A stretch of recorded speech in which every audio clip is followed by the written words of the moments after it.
districts and schools, it also categorizes it by student subgroups. So race, English language learners, and so on, and the various minority subgroups, and it's split into many different categories. And so part of the challenge in that was finding the type of comparison that would give us the most valuable insight. And so I'll get to it in a bit, but that was one of the biggest questions we wanted to answer or determine at the beginning of the study. And so, yeah, another area we wanted to explore was COVID-19 pandemic impacts. Obviously, as you guys know, the pandemic sort of um, it impacted the education of students greatly with online learning for a year, and in fact, the state assessment wasn't administered in 2020 for that reason. And so we wanted to explore how that impacted performance statewide as well. And so this study spanned from 2016 to 2022, as 2016 was the first year this data was available on the report card website, and then 2022 is the latest. And then of course 2020 is there's no data for that year. And so so once we started looking at the data, we decided on two core questions that we wanted to look at, which is where do these gaps occur, and are they amplified in certain situations? And this third bullet point specifically, that's in bold, sort of pertains to a group like CDI or an advisory committee, because we can give those recommendations, right, on how do we aim to solve them. But of course, we can't do that without knowing what the numbers are. And so um, that was sort of the ultimate goal of this study, and these two questions sort of guided our research and how we went about things through the whole process. Yeah, so before I get into my study, some there's a lot of literature and research that has already been done on education across the country, um, and especially regarding performance and achievement gaps. I specifically want to point out that the Kansas Department of Education ran a study in 2017 um, on state assessment performance, I believe in the year of 2016. And so of course, what now it's 2024. It's been around 6, 7 years since the last study. And so that was one of the reasons we also wanted to go about this, because um, we wanted to have some refreshed statistics, and then especially with COVID-19, how that impacted everything. And so yeah, that's some background info. So now I want to get into how we decided on the subgroups that we wanted to analyze in our study. Like I said, the data set contains many, I think probably around 20 to 30 different subgroups, but we ended up settling on three specific comparisons, which I'll outline here. So firstly, we wanted to compare ELL versus non-ELL, which is English language learners versus non-English language learners. And we compared these two subgroups um, because they were consistent across the data set, as well as it gave us, most importantly, it gave us a comparison based on literacy.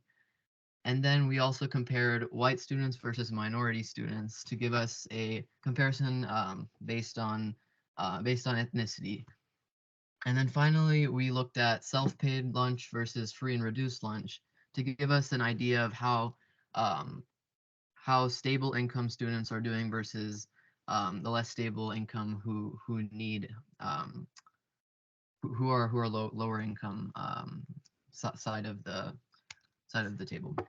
So those were the three sort of subgroups we wanted to analyze, subgroup comparisons rather. And then to sort of advance our findings past like a surface level, okay, this group is here, this group is here, we wanted to see how these changes differed based on school district size.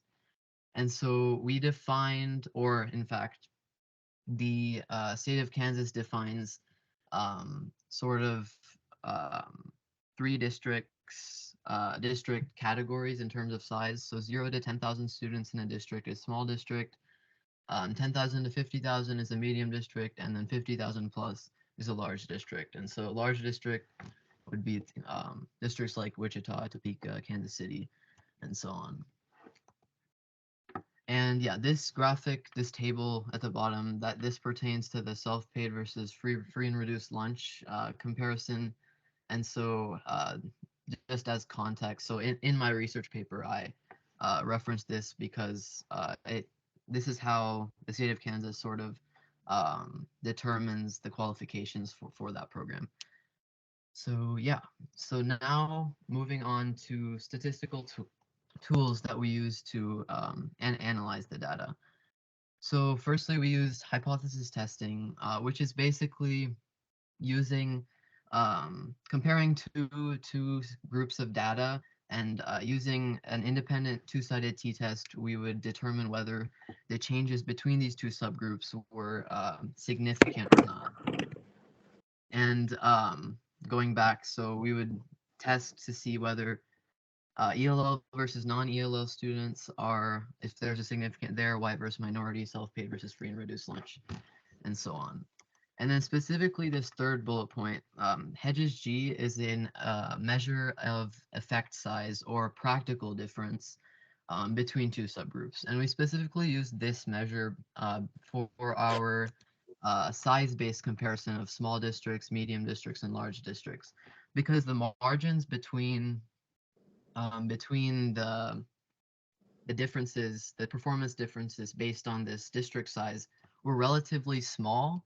Um, but because our data set was so large, our computer, when we computed t-tests, our p-value, which is our indicator of significance, was near zero, like 10 to the negative 20th.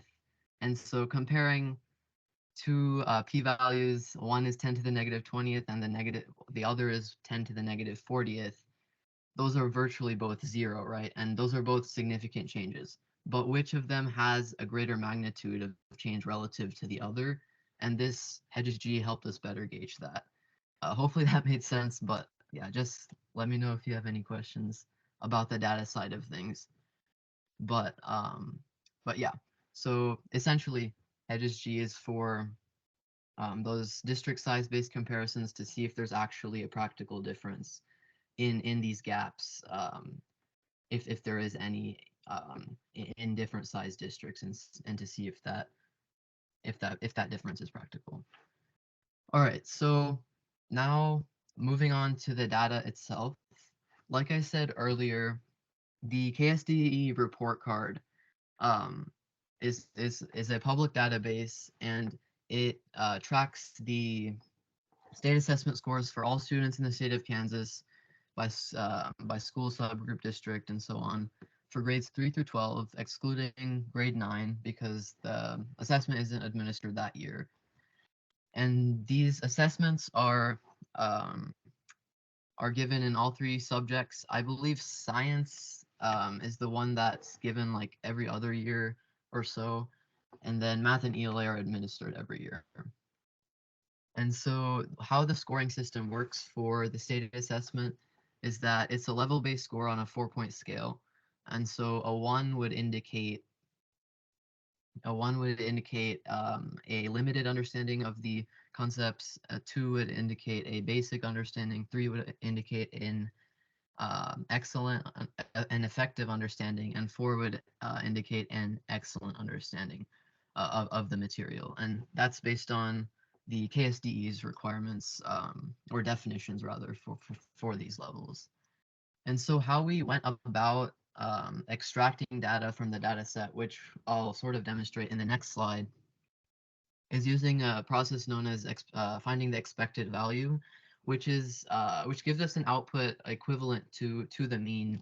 But because of the nature of this specific data set, we had to use this data techniques in order to gain a valuable data point. and which I'll explain briefly in a second. But I think the most important thing you should know in terms of how we treated the data is that it's a holistic analysis of performance in the state, meaning that we treated all grades together and all subjects together. And the reason we did that is because the nature of the Kansas Assessment Program state assessment is tailored to each grade level and their base knowledge. And so because of that, we wanted to um, treat it all as a general indicator of performance since of that nature itself. And yeah, of course, there's always more comparisons to be done on specific subjects, but for the sake of this study, um, we sticked with this form of analysis. Okay, so like I said, this is how sort of the data looked. Of course, we didn't this group name right here. Consider we didn't consider the group all students, but this is just as an example. So for like the data we analyzed, this would say like ELL or non-ELL or minority or white or etc. Okay, yeah, but the major thing is this data is given to us as percentages of each score per that grade or subject and subgroup. And so we use the principle of expected value to use these percentages to and multiply those by their respective score, and then the sum of that would give us our expected value or mean for that specific row, and that's this far right column over here. And so um, this 2.1773 would be our average for all students in the third grade for the subject of ELA. And obviously, like I said earlier, the subject matter we did not consider in our study. It was all based on subgroup only, and we clustered these grades and subjects together as one for the reasons I mentioned earlier. I'll get into like the discussion, get more into this data process, I guess, in the discussion, and address possibly some questions you may have already. But yeah, this is sort of how we went about doing things, and so yeah. Okay, oops. All right. So now I want to dive into the experimental study. So basically how we compared and how the results sort of turned out initially. So we used Python programming and data science techniques to go about the analysis, specifically the SciPy library to run our t-tests, and then Matplotlib for visualizations. And for any valid t-tests, you want a normal distribution, and so our QQ plot helped verify that. And as you can see, it's essentially on that line. And so that gave us sort of the justification to move forward with our analysis as a justified way of of going about looking at this data. Yeah. So before I move on, like any questions about the process so far?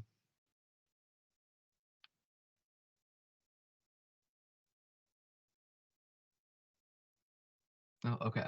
I will move on. All right. So the first of the comparisons we wanted to explore was statewide, by the way. I'll get into USD 383, similar comparisons in a bit, but um, statewide, we first ran some baseline comparisons. So this would just be a comparison between the two subgroups like I outlined earlier through each year of available data. So in this case, 2016 through 2022, and of course there's that gap year due to COVID. And so what we found was there were significant gaps between all of our comparison subgroups through all 6 years. And so between white students and minority students, nearly a point difference, significant difference between subgroups. Same thing for self-paid lunch students and free and reduced lunch students. statewide, and then non-English learner students versus English learner students.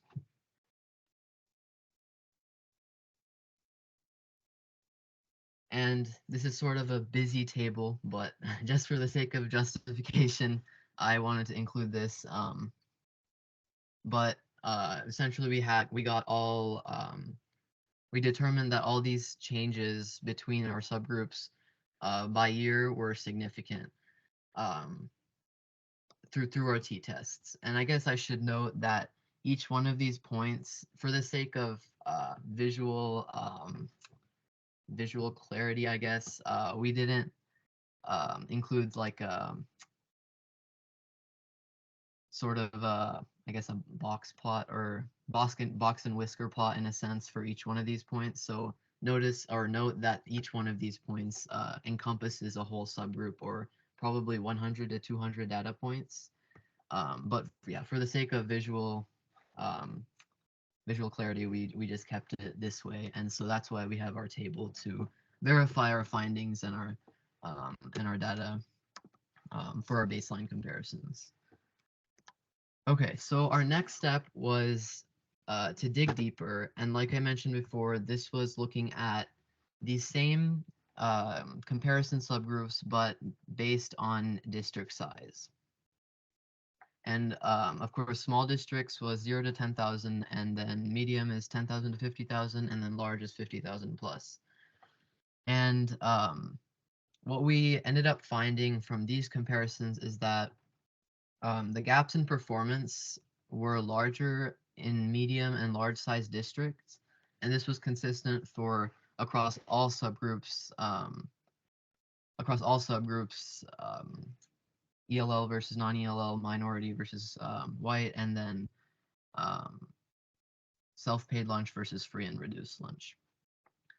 And yeah, like I said before, the reason we use that Hedges G statistic in that case is, as you can see, these margins are very, very low, but due to the nature of our data and um, the computer computing our t-test, we were still getting very, very low p-values. And what's the point in really comparing 0 to 0 in a sense, like I said earlier?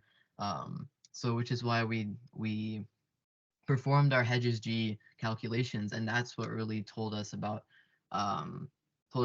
or revealed this finding that the gaps tend to be more practically significant in medium and large size schools. So these are just similar to the baseline, but of course considering each district size. And then yeah, this table is really what is the bulk of the understanding in a sense, since visually it's not as clear, but these Hedges G values were consistently larger than our small schools compared to our medium and large schools. All right, so our final point of final area of comparison revolved around COVID-19. And specifically, how did it impact performance on these various subgroups in the state of Kansas? And so how we went about comparing these is grade by grade, um, from third through 12th, not including ninth grade because it's not administered then. And what we did was we compared the group that was the same group that was third graders in 2019 um, to fifth graders in 2021, as sort of we assumed that that core group of kids would stay relatively the same in a sense, and so as a whole we just compared third graders to fifth, and then fourth to sixth, and then fifth to seventh, and so on. Since that off year, right, because of COVID from 2019 to 2021, there's that one off year, and so to compensate for that, we were comparing fifth to seventh, and then sixth to eighth, and then eighth to 10th, because no ninth grade, right? And so from those, using that form of comparison, what we ended up finding was that there were significant decreases in performance for students grades 3 through 8. However, surprisingly, there were actually increases in performance for grades 10 through 12. And this was consistent across all subgroups. So as you can see, all these, you see that sort of decrease and then a slight increase from just visually itself. But of course, our t-test verified that. Um, so this was for white and minority students, sort of the same trend. Um, and then self-paid versus free and reduced lunch, similar trend, and then same for ELL and non-ELL students. And so, yeah, the biggest takeaway from that was, like I said, 3 through 8, we observed a significant decrease. And then from 10 through 12th, we observed a significant increase in performance. And what we actually found was that the most significant decreases in performance from grades 3 through 8 occurred in um, minority minority populations, whereas the greatest increase in performance from grades 10 through 12 um, were in white populations. And so that was another insight we were able to gain as a result of our COVID comparisons. All right, so this sort of concludes what our statewide study revolved around. And so basically, from our baseline comparisons, which was the first round we compared, it sort of confirmed the existing gaps that we sort of knew existed in a way, especially from our past research, but it also updated statistics for the state of Kansas in general. And yeah, so then moving to district size, like I said previously, these gaps in performance that we outlined in the baseline were actually larger in medium and large size districts. And we thought that was because of a lack of personalized instruction and support in larger schools, which in a way makes sense, right? Because you have much more students to logistically serve. But nonetheless, it points out a shortcoming, right? And that's something that can be addressed. And then finally, COVID-19. This was probably our most insightful or surprising metric in the sense that, yeah, we didn't expect one group to decrease while one group actually increased.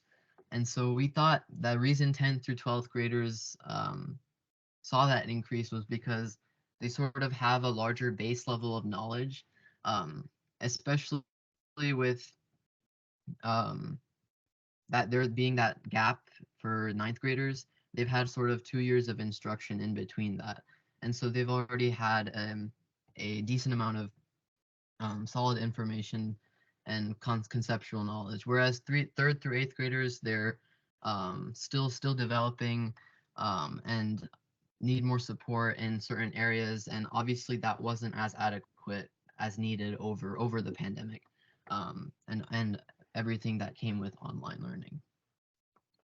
Okay, so before I get to the USD 383 stuff, just some limitations of this study. So as I sort of may have hinted at earlier, um, there were definitely restrictions to the data set, specifically in that there, um, this data and the way it was organized didn't give us a specific n value or number of students.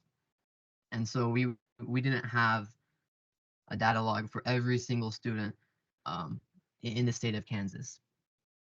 And so if we had that, we probably could have the utmost confidence in our t-tests, right? And our statistical analysis. However, we don't think that affected or impacted the the validity of our study as a whole, since anyways um, our data set was above 30 data points for the minimum for a t-test, and then each of those data points represented, of course, like 50 to 100 students, depending on the subgroup. And then, of course, the COVID comparisons, we did acknowledge that student numbers obviously shift and change over the years. And so comparing the third graders from 2019 to fifth graders of 2021, there's going to be changes, right? Obviously, there's always people coming in and out of districts and schools, and so that could present some sort of error possibly. But we think the general trend um, still is still is justified. And yeah, like again, relating to that, there's always additional variables at play. I'm sure you all know as educators, um, there's always many variables at play. But with the data we were given, we thought this was a very in-depth and just way to go about the analysis, and we were able to find some pretty um, insightful observations, and it helped a lot with our understanding of how these performance dynamics are in general over the past 6 or so years. Yeah, and so just some future directions. Obviously, there's numerous ways to analyze this. Like I said earlier, you could go subject by subject, and then within the subject, go subgroup by subgroup if we wanted to get that specific. What I also thought would be really cool, and I think Senora Wilson also suggested this, is if we could see just grade level by grade level comparison of these subgroups, similar to our COVID in a way, how it's like 3rd through 12th, except for our different subgroups, to see, is there a certain point where the gap starts to widen? And if there's a point where that happens, can we target that specifically? Um, and then yeah, specific subject focus comparisons, like I said, and then how specifically like does USD 383 compare to the state and similar districts? I'll get into the USD 383 comparisons I ran in a bit, or in a few slides actually, but we can always dive into that deeper and deeper with our given data. So yeah, just in conclusion, yeah, this study spanned these various subgroups and really pointed out different areas of concern and performance disparities. And I think the biggest takeaway from this is that it gives educational administrators opportunities to address these gaps in the areas that they're occurring, and knowing that these gaps exist helps focus resources and everything more efficiently and specifically to the places that need it. And moreover, um, this 6 year time period can be compared to past decades, and to compare or to see how we're doing as a system, as a department, and so on, to observe um, areas of concern or areas of growth, right? Because that's important to note as well. Because if something works, you want to keep doing it to improve and improve. Okay, so now the USD 383 specific stuff. Okay, so these comparisons pertain to our baseline comparisons. Um, and specifically, I want you guys, or I want to point out a few things um, in these visualizations, specifically, maybe raise some questions possibly, or what you guys think in general. But yeah, as always, I'd be happy to continue to dive deeper. This was like a really fun opportunity for me to apply the skills I've learned through programming and data analysis and data science. And so yeah, just these are some baseline level, and I'd love to dive deeper and deeper into it because we can do a lot with the data, like I mentioned earlier. So I have 3 graphics, and so I'll sort of detail them. Okay, so first we have white versus minority students in USD 383.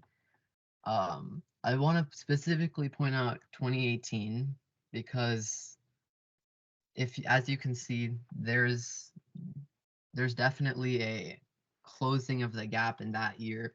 And my question is, what is that, just an outlier in the data, or is there something that we did differently that year as a district, or um, yeah, as a district to better support um, minority populations and help them succeed. Because as you guys saw, statewide, the gap is significant and quite large, spanning a full point um, on the 4-point scale. So, of course, it does return back to around the same point as it is in 2016. But I thought that 2018 point was very interesting. And then for free and reduced lunch and self-paid lunch, there hasn't really been a progression in the sense that the gap remains relatively the same through the years. And so, obviously, a point of emphasis would be to see how we can address this. And then, lastly, this is the most, I guess, eye-opening for me at least, is our comparison of English language learners versus non-English language learners. And so, as you can see, the gap starting is progressively widening in a sense. And so this was very eye-opening, kind of sad in a sense, because um, especially over COVID, right? We've sort of lost this our ability in a sense to support these kids who are English language learners, and the gap is widening. And so that trend should hopefully be starting to um, be improved over time. But yeah, this is probably the biggest thing I would point out from from today in general, from what I've shared so far, especially at a district specific level, is this progression, which isn't the most optimistic, I guess, but definitely points out a place that we definitely need to work on as a district. So Hey, yeah, Advith, I got a yeah, question there. sure. That's percentage of everyone that took the test,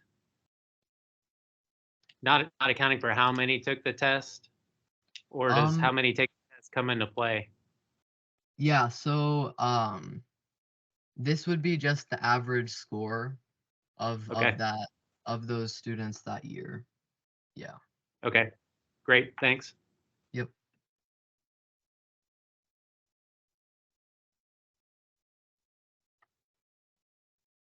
But yeah, that's all I have today. Again, thank you to Deepesh.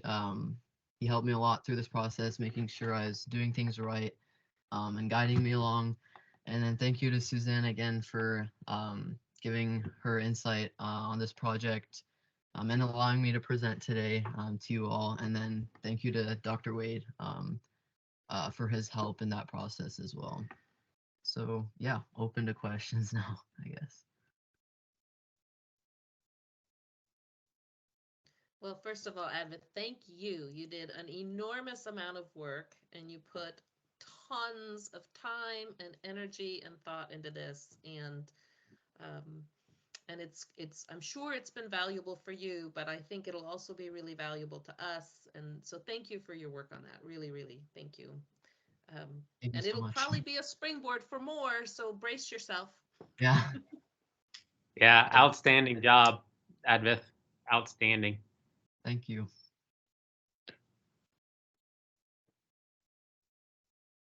I think David have a question. Hi, Advis. It's Melissa. I'm using my partner's account. Thank you so much. That was amazing.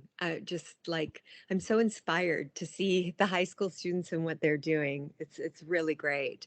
Thank I you. wanted to ask you, when you talk about school size, like large, medium, small, Mm. like could you give me an example of numbers? Like what would MHS fit in? And the same as districts. Yeah, so I guess MHS would be MHS itself as a school would be a 6A school. So that's one of the largest in the state. I don't This was 2 years ago. I think we were around six in size. I'm sure that's changed by now, but um As a district, though, I think we would still be under the small district classification since we're around 6,700-ish students, I believe, um, around that range. Um, I think 10,000 to 50,000. Let's see, off the top of my head, I know 50,000 plus would be like Wichita, Topeka, Kansas City, and those are the three biggest. I'm curious. Let's see.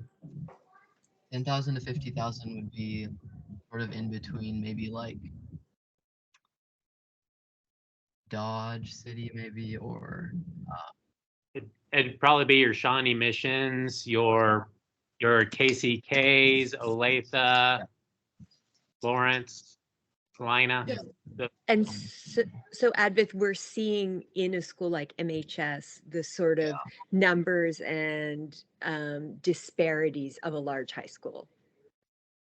yeah, it would be the comparisons I ran weren't specific to MHS, but it would be to the whole district as a whole.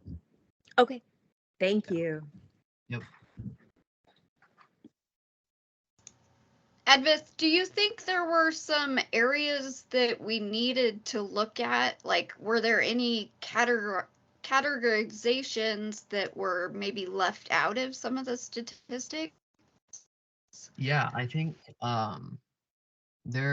one place we should definitely look at is special education students, and the reason we didn't go into those data points is just because there wasn't enough like within the district to perform like statistically valid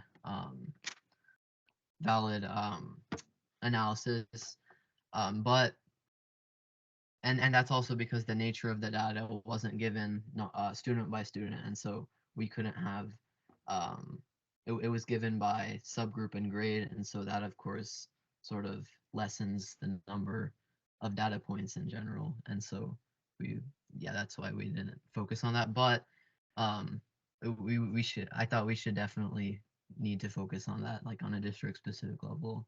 So yeah. Yeah, right. So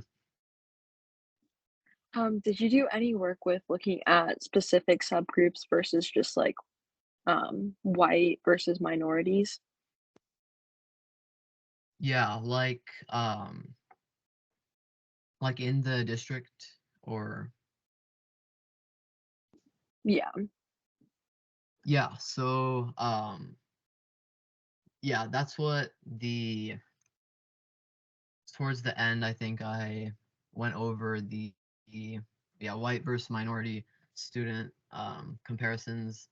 And so specifically in that, I think I pointed out like in 2018 we had a um almost a closing of the gap in a sense. And so that was very interesting because we could circle back to that and say, was there anything we did different that year that helped close this gap? And is there a reason why we've gone back to the usual around half to 1 point gap that we're seeing now? Does that answer your question? Sorry.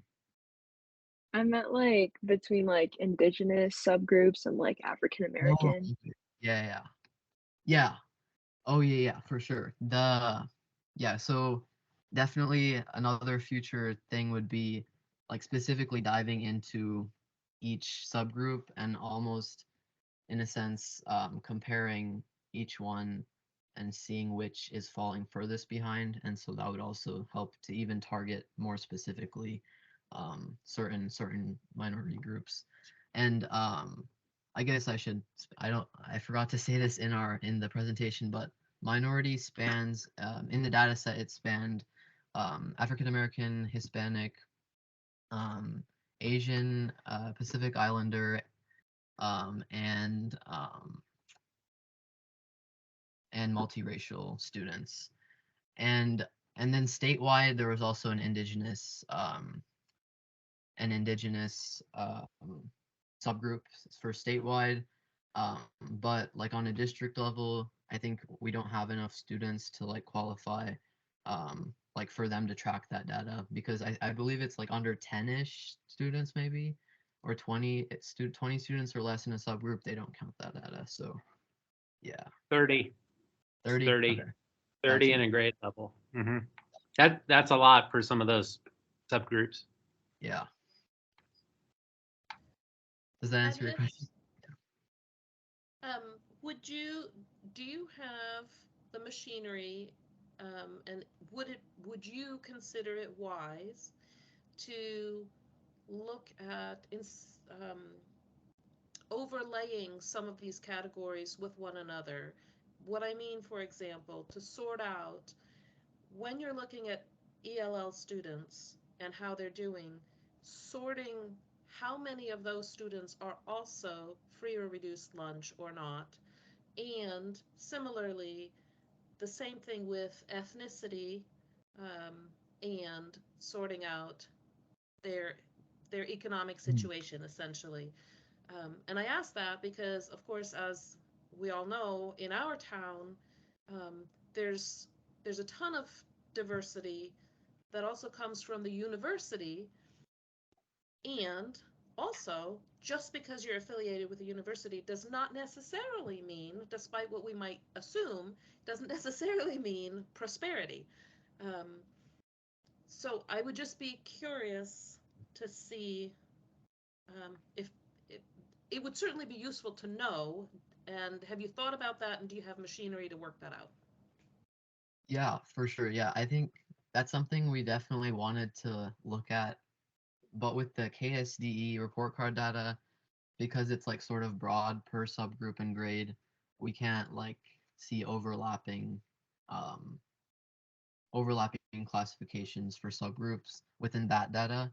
But I think when we met that one time, we talked about possibly like confidentially, obviously sharing specific numbers for like student with an n value for these groups with classifications, and through that we would be able to do do do those cross comparisons, which would be super insightful, and that would be really cool. But yeah, with the report card data, we weren't able to do that, or I don't think we would be able to do that.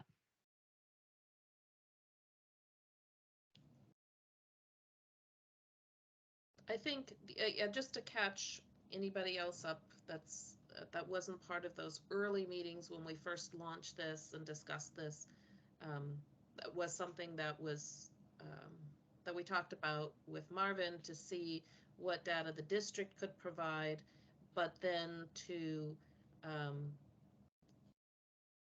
just erase the any identifying information that becomes problematic.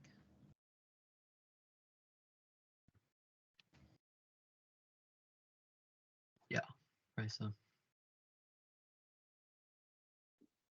This is more of a question for kind of like the administrators, but in what ways do like the state tests for um non-English language learners like differ from English language learners? Like have they like slowly been getting like more complex or like more like not accurate, but like have they been giving a better like overview of their performance like as the years progress, or like what does that process look like developing like a state test for a non-English language speaker versus like an English language speaker?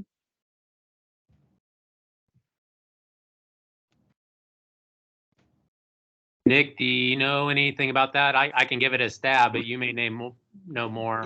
Yeah, I guess I'm not exactly sure, but just in general, a lot of it depends. They have to take the same at the elementary level. They're taking the same assessments in third, fourth, or fifth grade, unless they've been in the country for less than a year. That's the only really qualifying difference for some of our English language learners. Is they're expected to take the same one. Now, some of them may have some accommodations as part of being an ESOL student.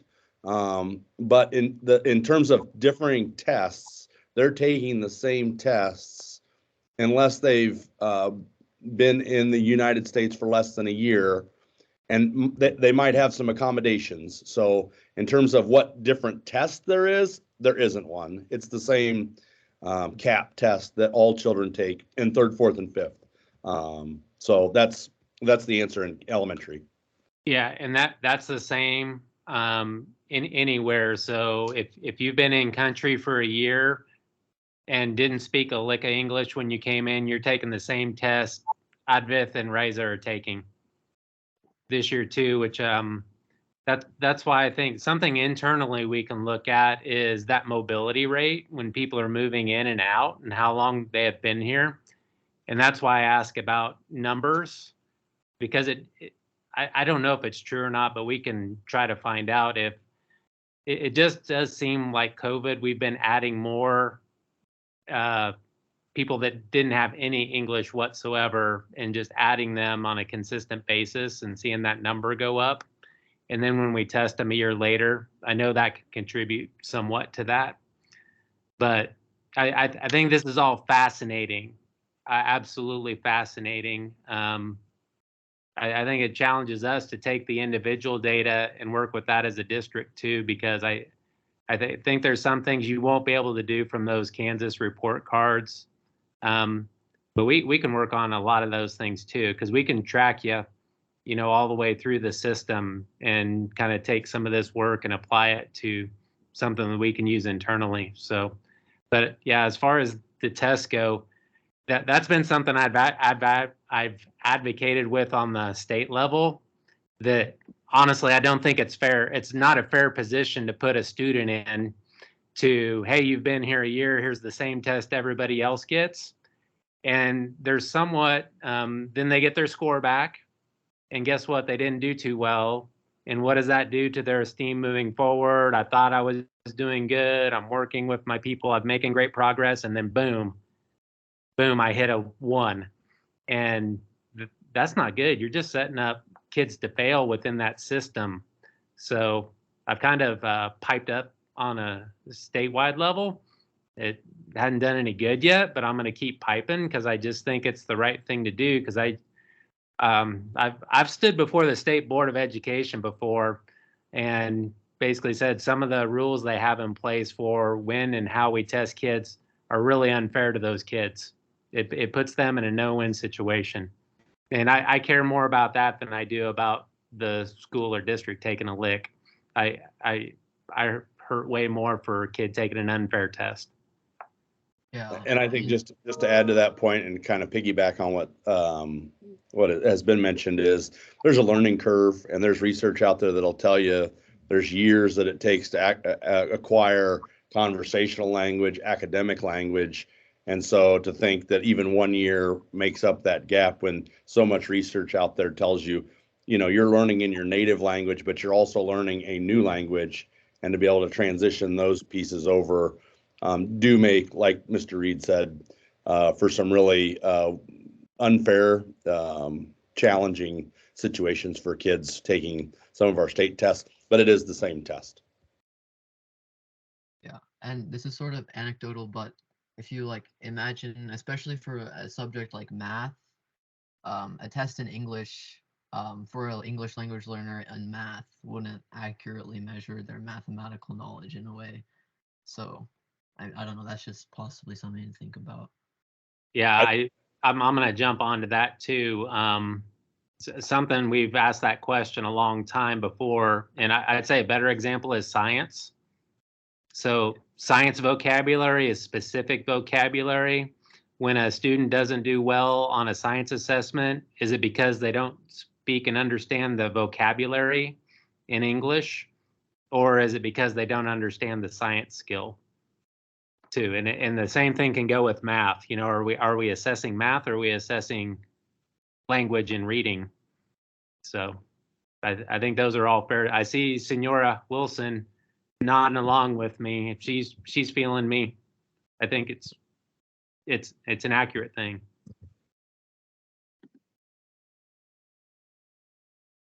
Awesome work though, dude. Thank you.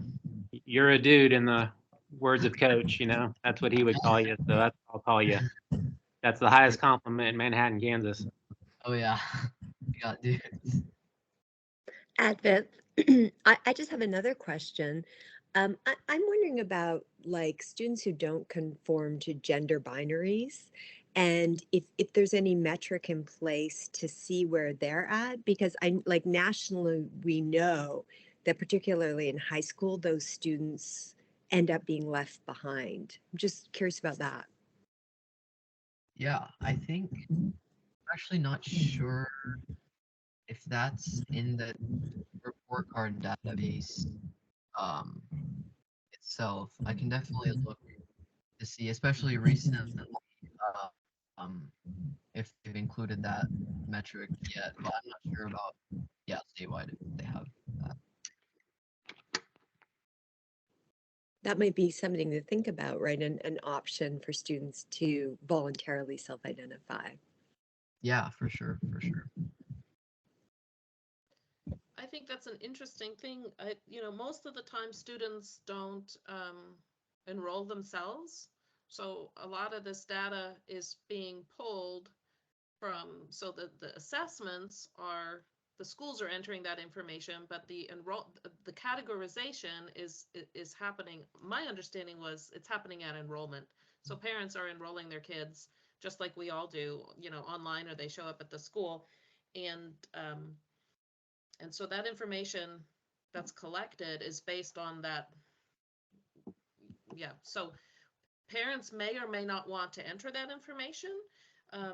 Right now, I don't think it's even on the forms, that it's not even collected. I don't, on the gender question, I think there is a gender question, but I think it's just it's a dual question. It's one or the other. And that would likely be something at the state level. They'd have to make arrangements for that data point, which Exactly. Yep. And we don't know, if parents are reporting how they interpret their children, or, that's a very tough one. I would say self-reporting would be the best way, but Well, and Yeah, that and state my level, sorry, Eric, I know you're probably working on this as well, that state uh-huh. level, looking at what those questions are. It's the same thing with the multiracial category, yeah, that we've had conversations before about how much information we lose by using that category, that there are lots of folks that predominantly identify one way or the other, and we won't know about it because they click that box. a lot of Indigenous students will do that too, and then we lose them. Exactly, exactly.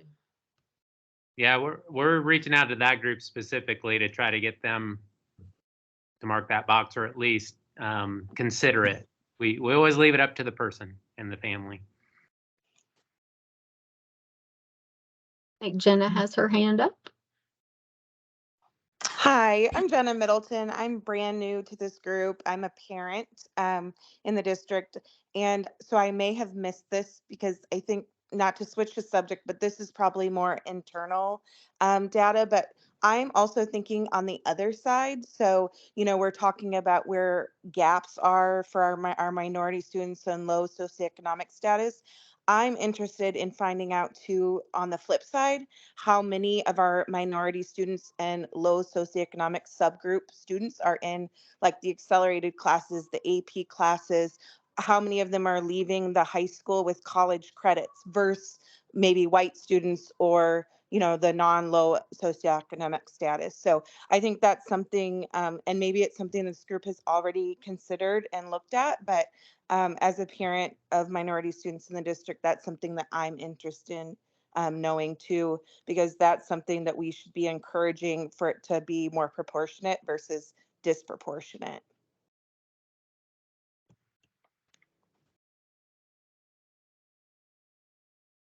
Yeah, for sure. I think that would be a really useful data point to consider. And yeah, I think especially, yeah, it would be internally, but it would be valuable to see like what percentage um of students are, of those specific subgroup students are doing well, to see how we can compare that to various other statistics. Yeah, that'd be a great thing to look at. I agree.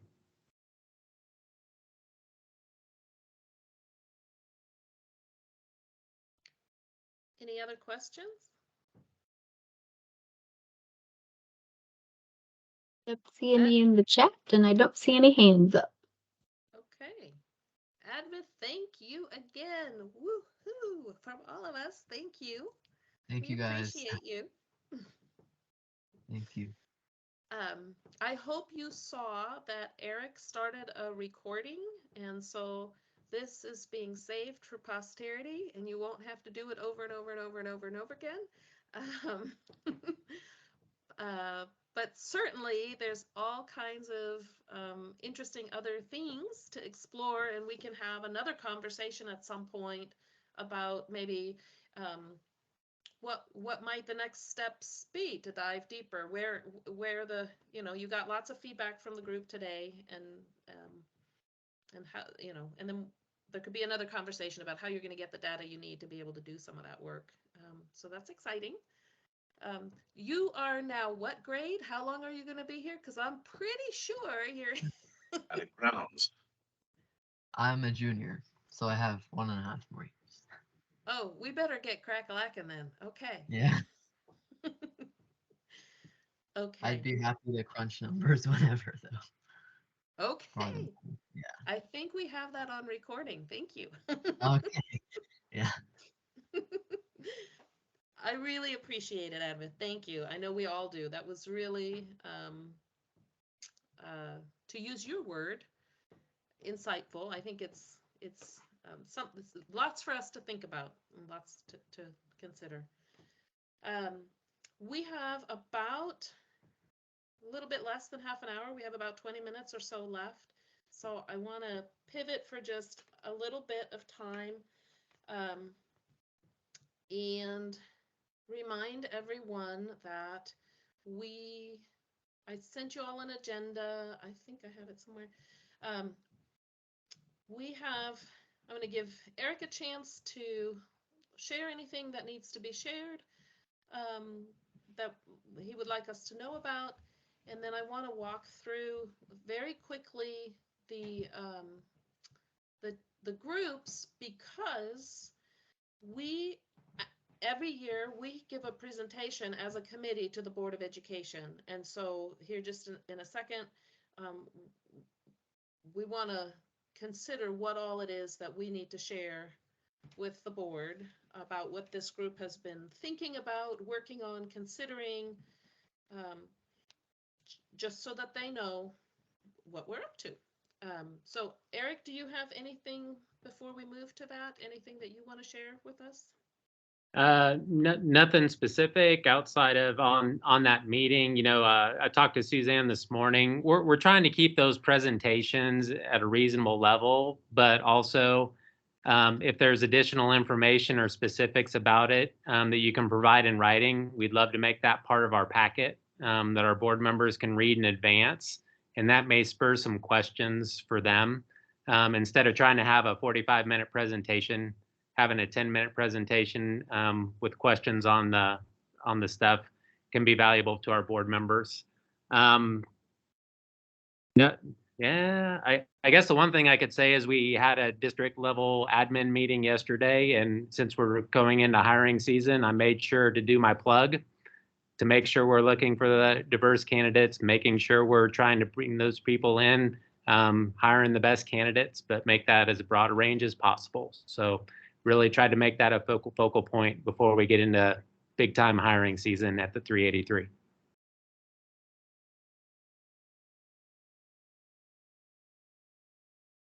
And Advith, if you're still on, I forgot one thing.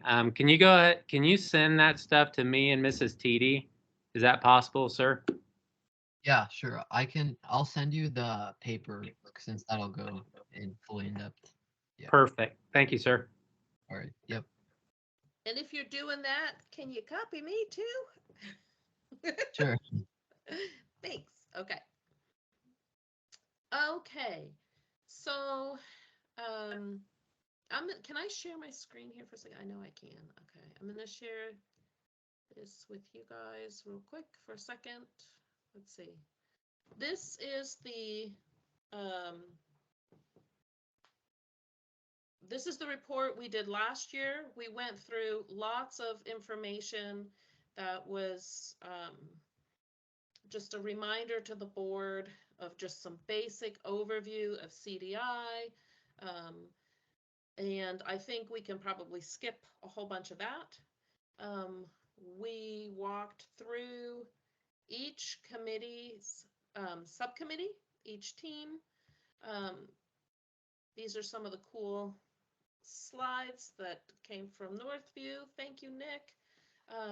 There were some things that were prepared that we didn't show them, that we've talked about. And so I'm going to go through, just so you know, this is last year, and I'm going to go through and cull all this stuff,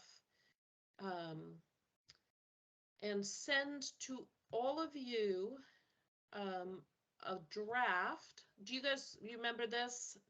Dr. Nguyen came and talked with us about the importance of having a diverse working group, faculty and staff, why this stuff matters, all of these things. So I think, unless you guys think it's necessary, a lot of this I'm going to chuck because it was part of a previous packet, and I'm gonna do this. And we don't need to duplicate any of that stuff. So what I'd really like to do is I can send you this one if it makes you happy to have last year's, just so you can see it, and then send you a draft for this year with a whole bunch of stuff removed because we don't need to duplicate it, and we can focus on this year's work. And for the most part, I think what the board would like to know, and Eric, correct me if I'm wrong, is a summary of what we focused on, and then maybe just a little bit of so what's next? Where's our heads at? Where we're going forward? Just a few brief words about that, and then the details of specifically, for example, for the work that Lara has done. Some of those specific details we can put in written form, in narrative form, and just highlight some of those things. Anyway, that's kind of what I'm thinking about. Thoughts? Right on the head. You nailed it. Okay. Yep. What we've done, where we want to go. Okay. So, and I know that lots of groups have been on a little bit of a hiatus. Well, a lot of a hiatus over the holidays, and so we've paused a little. There's also lots of transition that's happened because we merged a couple of groups, and there's been lots of staffing changes in our district as well. So I think what I'm gonna say is that I really need for you guys, for all of you on this team, to kind of work with me to communicate over email over the next couple of weeks so that we can put things together,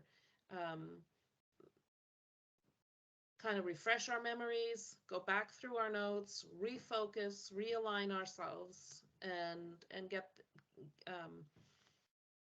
not just the report prepared, but that also kind of gets us motivated and focused and zeroed in on what it is we are going to be doing, and what, so that we're not scattered moving forward. And maybe hopefully having these reports to you guys will be kind of a good start, like a springboard, so we can get this done. And then in February, I would like to have, we need to report to the board in the second February meeting. That's what we're scheduled for. And so what I'd really like to do is take a moment. I don't want to be putting this together in the February meeting. I want it to be ready to go, and for us to use a portion of the February meeting to just make sure that what I've pulled from everyone, is accurate and reflects the group's input. Does that sound okay to you guys? Okay. I will tonight, all of the notes that I've taken, make sure that they're all uploaded, accessible. I don't know, would you rather have that be the case, or do you want me to re-email them to you? Or, I mean, that might help jog some memory. I also, on the receiving end as a board member, if Advith could just do like a summary of what he did, to include that in the packet, that would be good. I think the other board members would find that very interesting. So I don't know what you want, what's your preference on all of the notes that I've taken? Christine, I would love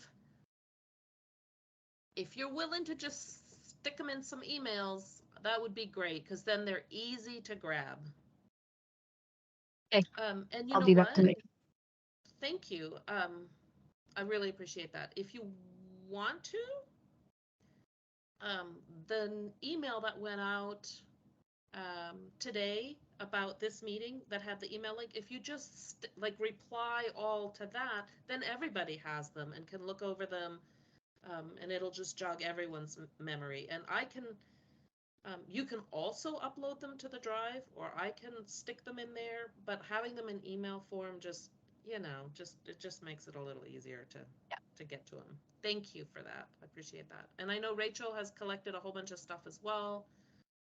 So let's just have a great big giant messy email, and everybody can access it, look at it, put it together, and I'll pull things into a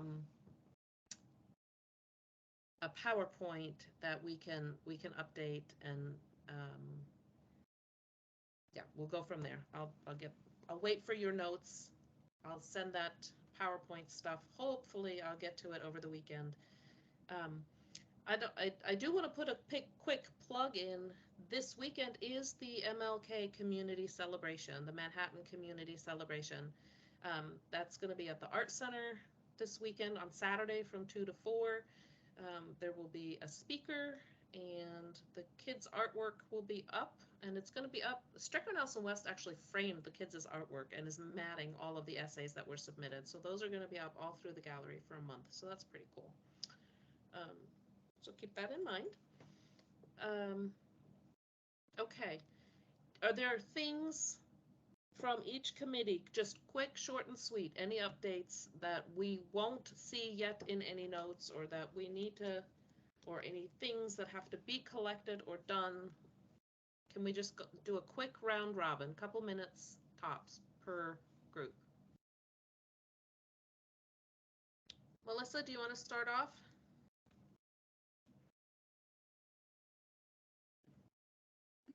Sure. Yeah. Anything on curriculum that is not already reflected in our notes, or things, bullet points for me to? Yeah, well, I mean, the big thing for us, we haven't been able to meet for a while. The big thing for us, and Raisa can speak to this as well, had been questions about, are we moving off of Indigenous education? Do we feel we've done enough of that? I think, Eric, you weighed in on that.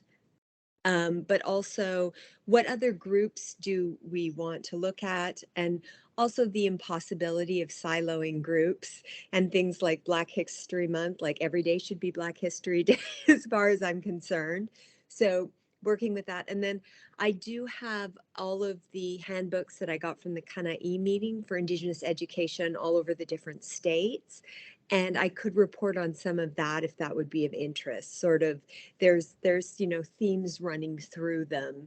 I think that, like, I could give some general notes on. That would be great. If you want to share some general notes, drop those into a document that we can maybe include. That would be great. Yes, and those are of course key questions, and it requires a meeting to make a decision. Okay, thank you. Thanks, Advith. Bye. Yeah, thank you. Okay. Our next group. Rachel, do you want to go?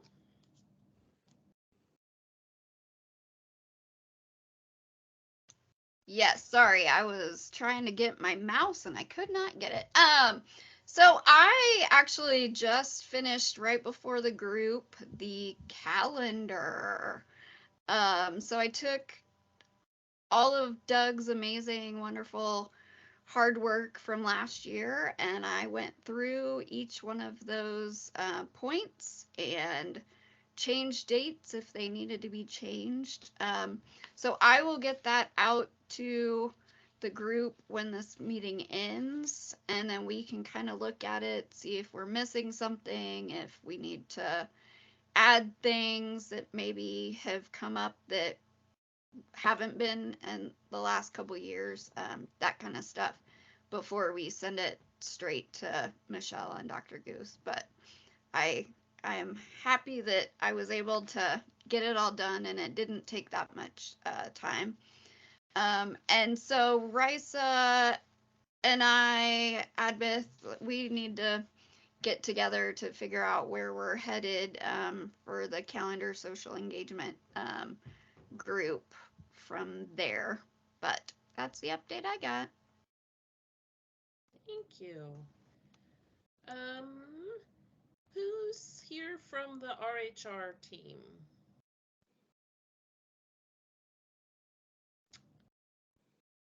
Let's see. Is none of you? Okay. Well, I got an email from Lara, who said that she is going to pivot a little bit temporarily away from researching current diversity numbers. That was something that we had asked her to focus on, just get some information for us. And she's, like Eric said, she's focused heavily on recruiting at the moment, just trying to make sure that our pool of applicants is diverse so that we at least can entertain all our, having a more diverse group of folks. So she emailed to say she couldn't be here this evening, that she was going to pivot and focus on that, which I think seems entirely appropriate, is exactly what we wanted her to be doing. So we're grateful for that. Okay. Then we have policy. Who's here from the policy committee? Who's serving on that? Okay. My understanding is that the policy committee has a new task before them, that is kind of a little bit blended with an old task. The previous task that the committee worked on was the grievance report form and everything that had to do with what that form is and says and does and how it gets used and who has access and where and how, and once you access it, where it goes, and all of those things. And the newest task that we discussed last month was diving into considerations of an equity audit for extracurricular activities. So not a specific program, but all programs that are associated with the school but that aren't academic programs and that are occurring outside of the regular teaching hours, and looking at that. So as far as I know, that team has not met to begin that process. I know there are lots of smart people that have been concerned and that are adjacent to the committee, that have talked to the committee. So that, I think, is one of those things that is for sure coming in the coming year, and just looking at what does a good equity audit look like? What does it entail? Who's going to do it? Who's going to participate? Who are our partners in that? All of those things. And so I think that's going to take a little, there's going to be a little bit of a curve before we get going on that. But I believe that that's my takeaway from last month's meeting, is that that's something that that committee was going to, that subgroup was going to take on. Does that jive with what everybody else, who was there last month? Is that jive? I'm seeing Eric nod, so I think that that's kind of, okay. That was the takeaway. Does that jive with what your memory, Cam, too? You were there. Okay. Okay. And then last, professional development. I'm sorry that Jim isn't here. Andrea, did you have anything you wanted to share with us about anything further about what that group might be focused on, should be focused on, how we can work together to do good things in that area, and what support you might need from us or would like from us, or what, what our role is in this. Because in summary, we spend a lot of time learning, just learning, how does PD even work? What does that look like? And so what's our role with that? So I'm curious as to what that learning was in prior years. Really, we've been focused on prioritizing some district identified areas, our personalized learning, trauma responsive school communities, and our MTSS structures. So all of our PD, we've had 2 district PD days so far. Well, our third, April 1st, has been focused on diving into those areas and topics surrounding those areas. We are getting ready to send out our PD needs survey for our staff. We'll have everybody do that on April 1st. And we've been really focused on making sure we're delivering surveys in ways that we can get quality responses for. Our surveys are typically, our numbers have been lower. So we're doing those surveys on district PD days. So we can dedicate a piece of that time that's allotted for their day. So it's a work time to get quality information from our people. And we are asking just that comfort level in talking about diversity in an age appropriate way. That's one of my questions. If we can't even talk about it in our classrooms and instruct in our classrooms, that tells us something that we need to that shows us where we need to start, I guess.